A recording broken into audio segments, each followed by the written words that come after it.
Bem com a Vida, com pastor Rogério Amorim, evangelizando o Brasil e o mundo, através da TV e da internet.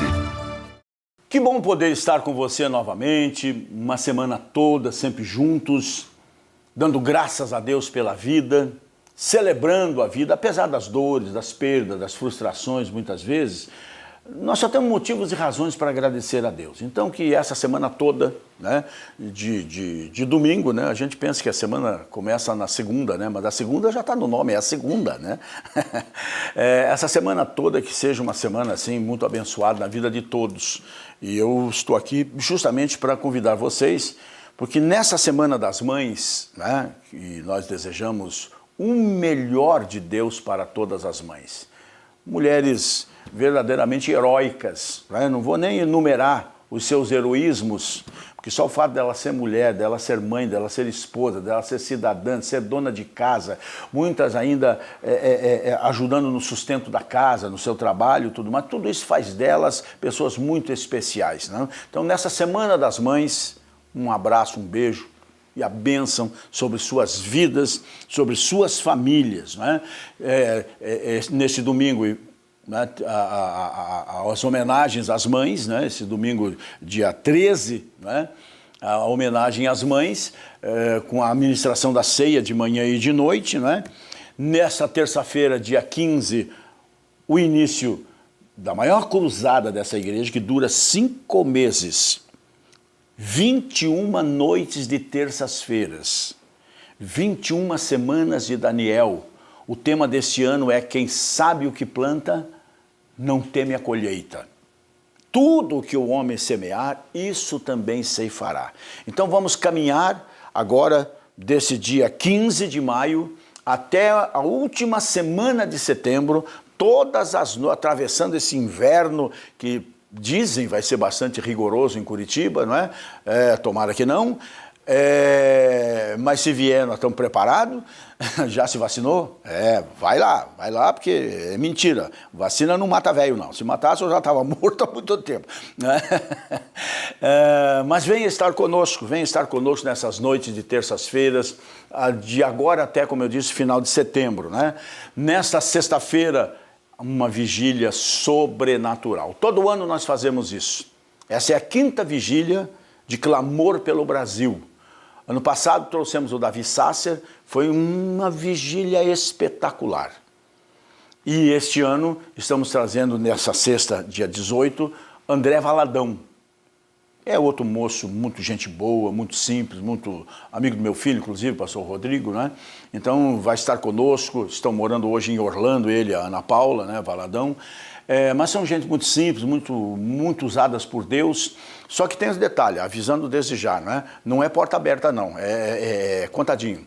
Não vamos deixar entrar mais do que 800 pessoas no templo, deixar espaço, não queremos cadeira, não queremos nada, não queremos nem as poltronas completas, na verdade, lotadas, porque cabe muito mais gente, não é isso? Então, adquira a sua pulseirinha, ligue para cá ou venha aqui, porque ninguém vai entrar sem pulseira, porque não é show, não é apresentação do André. É vigília, é oração, é louvor, é adoração. E no sábado 19, nós recebemos o pastor Roberto Gromoschi, que essa, se você não sabe, é a semana do Pentecostes, né? Domingo 20 é o domingo de Pentecostes, né? E todo ano a gente faz alguma coisa nesse sentido, até porque somos pentecostais, né? Esse ano eu recebo o pastor Roberto Gromoschi, amigo nosso, pastor quadrangular, lá em Belém, no Pará. Vai atravessar o Brasil para vir ministrar 4 noites e amanhã do domingo, batismo no Espírito Santo. E na semana seguinte vai estar com pastor Almira, pastora Paula, lá em Campo Largo, na rua Joaquim Ribas de Andrade, esquina com a Colotário, Portugal, ministrando batismo no Espírito Santo também. Imperdível, pode me acreditar. E quero convidar você a estar conosco também na Bandeirantes, aqui de Curitiba, todo sábado às 8 horas da manhã. Esse é um programa que estamos lá há 10, 12 anos, né? O De Bem com a Vida, todo sábado, 8 da manhã, na Band. E agora você pode ouvir nossas mensagens inteiras, como pregamos mesmo aqui na igreja, na sua íntegra, entrando no YouTube, youtube.com/Pastor Rogério Amorim, youtube.com/Pastor Rogério Amorim, para o Brasil e para o mundo, né? Pregando o Evangelho, falando do amor de Deus, aquilo que Deus preparou no seu coração para o coração do homem e da mulher, Jesus Cristo. Uma mensagem de fé, de esperança e de amor. Participe de um culto conosco agora também. Paz seja com todos. Que bom que vocês vieram. Trouxe Bíblia? Ei, trouxe Bíblia? Não tomou café não? Né? Capítulo 6 de Isaías, um dos textos mais lindos das Escrituras, mais significativo das Escrituras. Quero compartilhar com vocês nessa manhã. Então o texto nos conta de uma visão sobrenatural que ele tem, que nós já pregamos muitas vezes ao longo desses 40 anos de ministério, e provavelmente, se Deus me der vida e saúde para isso, ainda vou pregar mais umas 200 vezes, porque é um texto muito rico, né? Um texto muito rico. Essas visões, né? Eu mesmo estou vendo aqui, lá em cima na minha Bíblia, eu vou falar de 4, mas lá em cima eu tenho uma outra mensagem que já preguei em algum dia, que fala de 8. Agora que eu estou observando lá em cima da minha Bíblia, né? E começa dizendo assim, olha: no ano em que morreu o rei Uzias, eu vi ao Senhor assentado sobre um alto e sublime trono, e o seu séquito enchia o templo. Os serafins estavam acima dele, cada um tinha 6 asas, com 2 cobriam o rosto, com 2 cobriam os pés, e com 2 voavam. E clamavam uns para os outros, dizendo: Santo, Santo, Santo é o Senhor dos exércitos. Toda a terra está cheia da sua glória. E os umbrais das portas se moveram com a voz do que clamava, e a casa se encheu de fumaça. Então disse eu: ai de mim que vou perecendo, porque eu sou um homem de lábios impuros, e habito no meio de um povo de impuros lábios. E os meus olhos viram o rei, o Senhor dos exércitos. Mas um dos serafins voou para mim, trazendo na mão uma brasa viva que tirara do altar com uma tenaz, e com ela tocou a minha boca e disse: eis que isto tocou os teus lábios, e a tua iniquidade foi tirada, e purificado o teu pecado. Depois disso, ouvi a voz do Senhor que dizia: a quem enviarei? E quem há de ir por nós? Então disse eu: eis-me aqui, envia-me a mim. Amém? E esse texto começa dizendo que num ano de tristeza, de crise, em que morre o rei, que morre um amigo, no entanto, ele diz: neste ano de crise, nesse ano de tristeza, nesse ano de perda, nesse ano de decepção, eu vi ao Senhor assentado sobre um alto e sublime trono.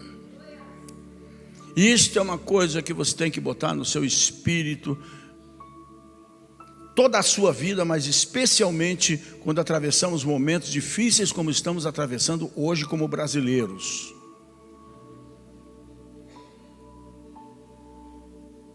Todos os tronos do mundo têm ficado vazios ao longo da história humana. Os maiores reis, os maiores imperadores, mas dia menos dia, aqueles tronos ficarão vazios, porque eles vão morrer, vão ser destituídos, vão ser derrubados, menos o de Deus. Deus, segundo diz a palavra dele no Salmo 47, está permanentemente assentado sobre o seu trono. E o trono de Deus é alto, o trono de Deus é sublime, o trono de Deus é glorioso, e o trono de Deus é tanto de glória que poderia nos assustar, quanto principalmente isso põe no seu espírito de graça.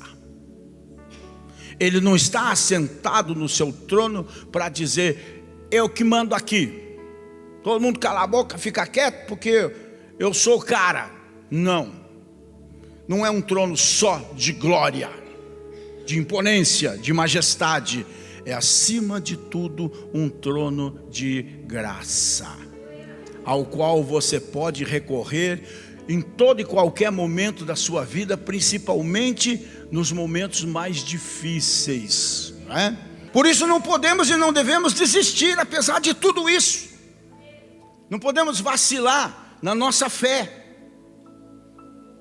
porque a crise, sem dúvida nenhuma, é uma realidade bruta nesse país. E talvez aqui nessa manhã alguns estejam passando uma crise muito maior do que o país está atravessando. Uma crise na família, uma crise existencial, uma crise no casamento, uma crise nas finanças, uma crise na saúde, uma crise consigo mesmo. Alguns talvez estejam em crise com Deus. E eu quero dizer para você que Deus entende isso, que se Ele não entendesse eu estava perdido, que eu sou questionador, né? Essa semana mesmo questionei muito a Deus, depois pedi perdão, tudo, tal. Deus é misericordioso, não é isso? Mas eu me manifestei como Davi muitas vezes. Mas Senhor, até quando? Até quando certas situações, outras que eu não devo contar aqui, né? Por que esse tipo de coisa acontece? E eu esqueço daquilo que eu prego para vocês, que sofrimentos, que crises são pedagogos na nossa vida, são professores na nossa vida. Crises, sofrimentos, momentos de perda, tenha a vontade permissiva de Deus na minha vida para me ensinar algo, para corrigir alguma coisa na minha vida que pode me levar à destruição completa. Então ele chega antes. Deus açoita e corrige aqueles a quem ama. Aí se pergunta as razões, mas as razões estão debaixo do nosso nariz. É tudo o que está acontecendo, principalmente em termos espirituais nessa nação. Essa nação tem afrontado a Deus e a sua palavra. Moralmente nós estamos falidos. Estamos fazendo coisas hoje, quando eu digo estamos, estou falando da sociedade do modo geral, da qual nós fazemos parte, né? Estamos fazendo coisas que há 20 anos atrás, 50 então nem se fala, mas nem se cogitava uma coisa dessa, e hoje é comum. A televisão está aí mostrando as barbáries imorais em todos os sentidos. Com isso os valores vão se perdendo, familiares, os valores mais íntimos nossos, isso tudo vai se perdendo. Então a vida vai perdendo o seu sentido. E crise, gente, ela chega assim, repentinamente. Um dia está bem, no outro dia as coisas mudaram brutalmente. Muitas vezes não tem como administrar, né? No entanto, como eu disse, a crise, o sofrimento pode ser pedagógico, se nós tivermos estrutura, acima de tudo espiritual, para entender e para suportar o momento difícil. Não tenho dúvida, a gente dá a volta por cima com a ajuda de Deus. Com isso eu quero dizer para você, não desista em tempo nenhum, não pense bobagem.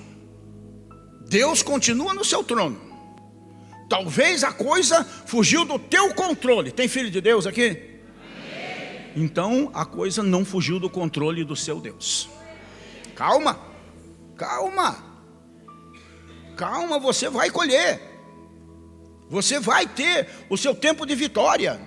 Talvez o tempo que está vivendo hoje não dê para perceber isso, visualizar, vislumbrar um momento de vitória, mas com certeza, me baseando em textos bíblicos bem conhecidos e bem basiquinho, o choro pode durar uma noite, mas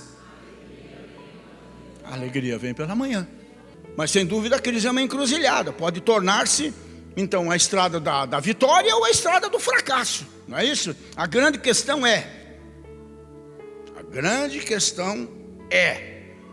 o nome da mensagem para a televisão e para a internet: para onde olhar na hora da crise? Aí é que está. Para que lado eu olho na hora da crise? Então vamos ao texto. O profeta Isaías estava vivendo uma crise terrível. Sua nação estava de luto. tinham perdido o seu rei. Como diz o texto, o rei Uzias estava morto, um amigo se foi. O que virá pela frente? O próximo rei vai ser como este? Vou ter liberdade para profetizar, para pregar, né? Os ventos contrários da crise naquele momento estavam soprando com fúria, muita força, trazendo nas suas asas para a nação instabilidade política, que é o que acontece no nosso país, nada diferente.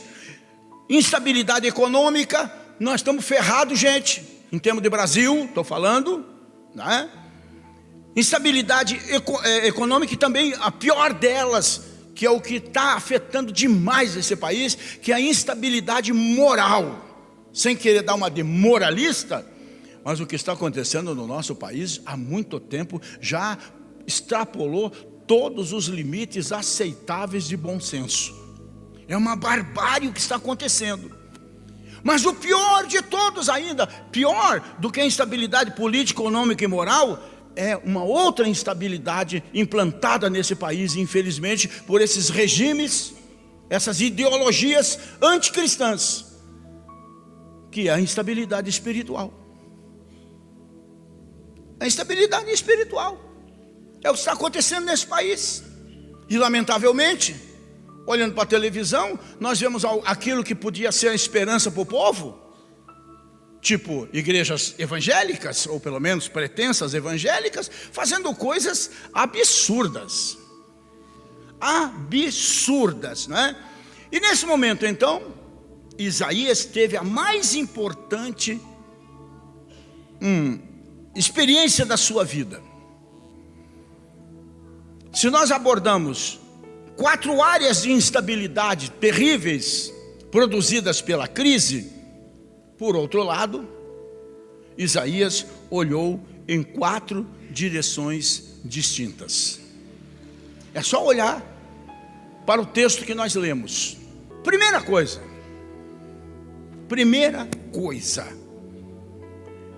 eu vi ao Senhor assentado sobre um alto e sublime trono.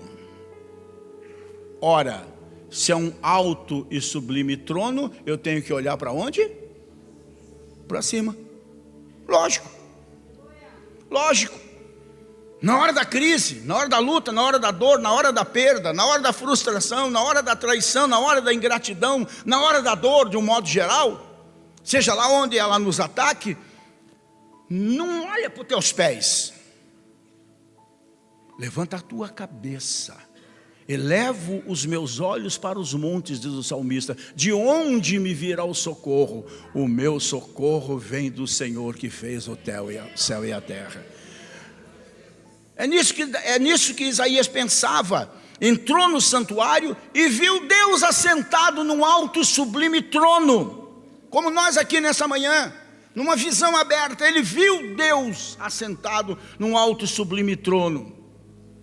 O rei de Judá, Uzias, estava morto, mas o rei dos reis estava no seu trono. Na verdade está, não é? Está. Na crise,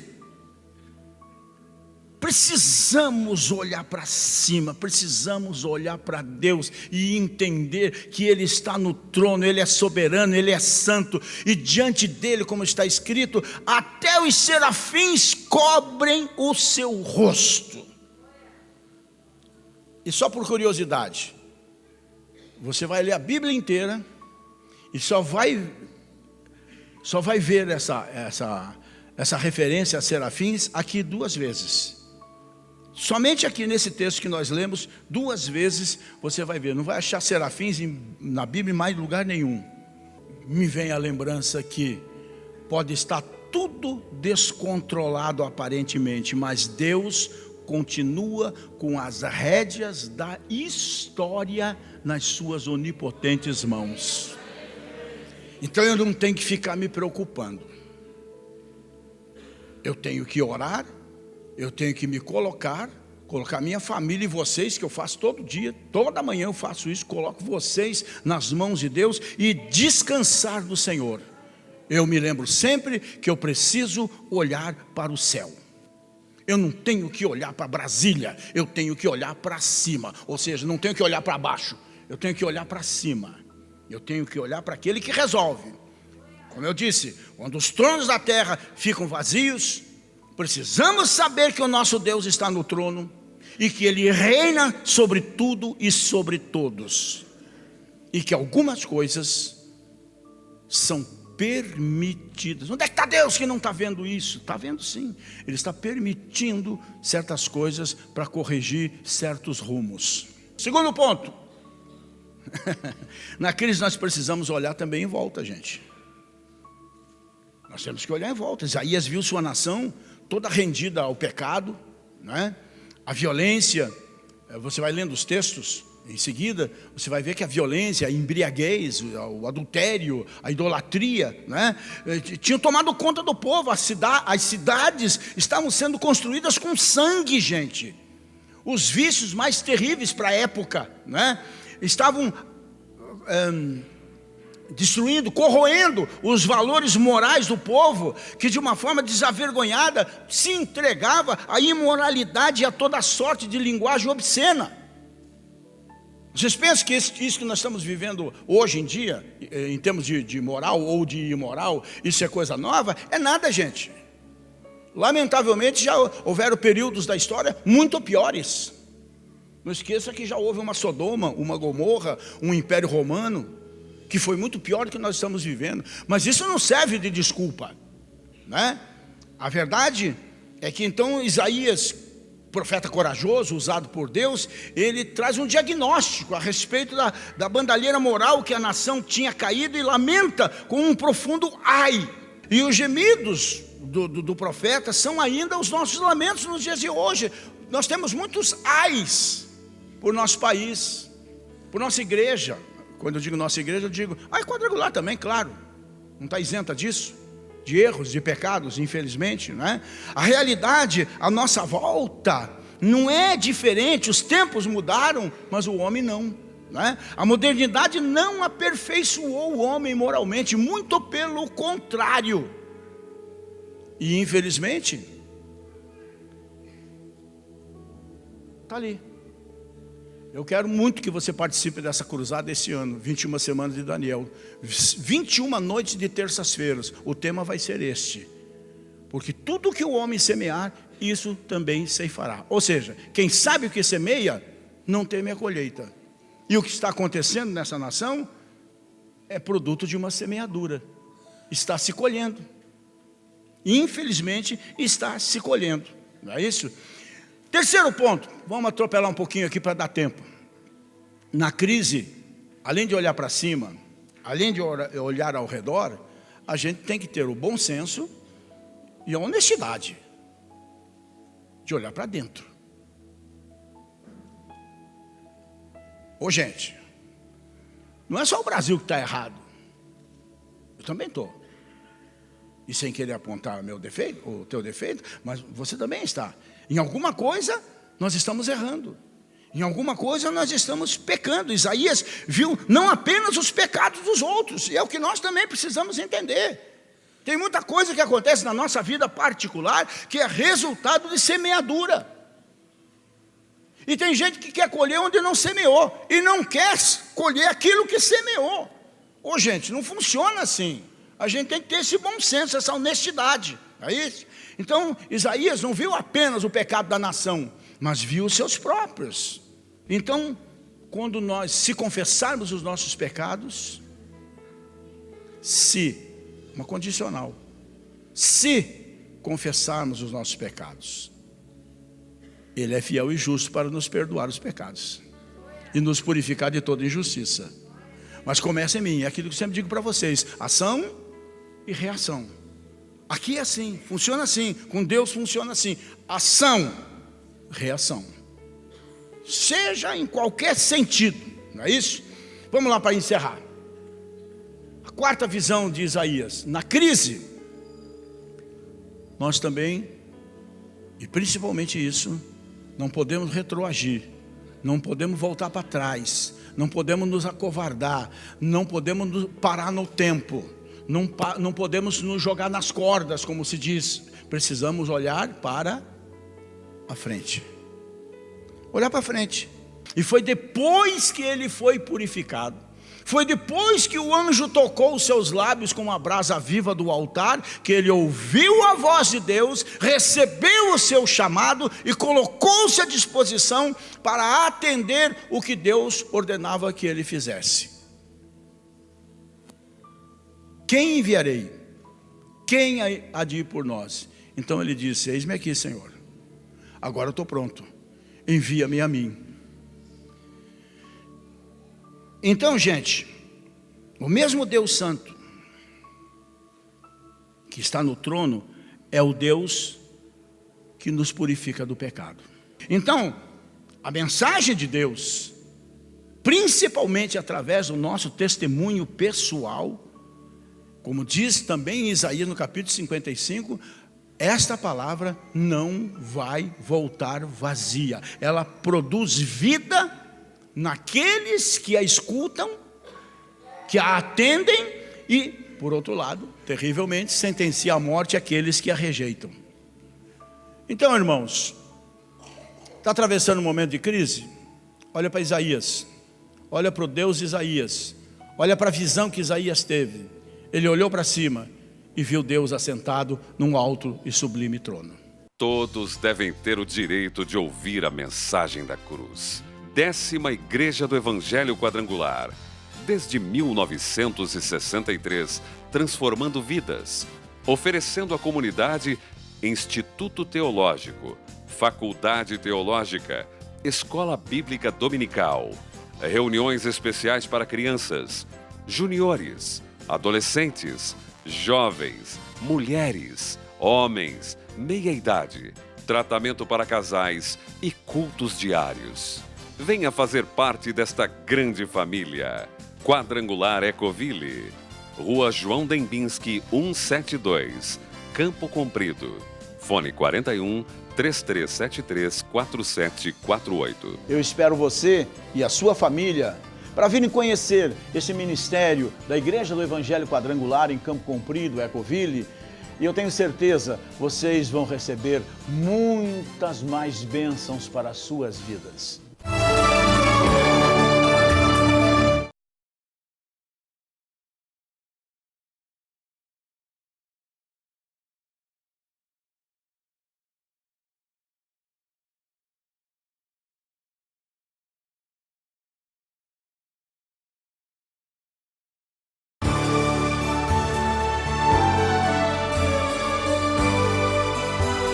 Bem com a Vida, com pastor Rogério Amorim, evangelizando o Brasil e o mundo, através da TV e da internet.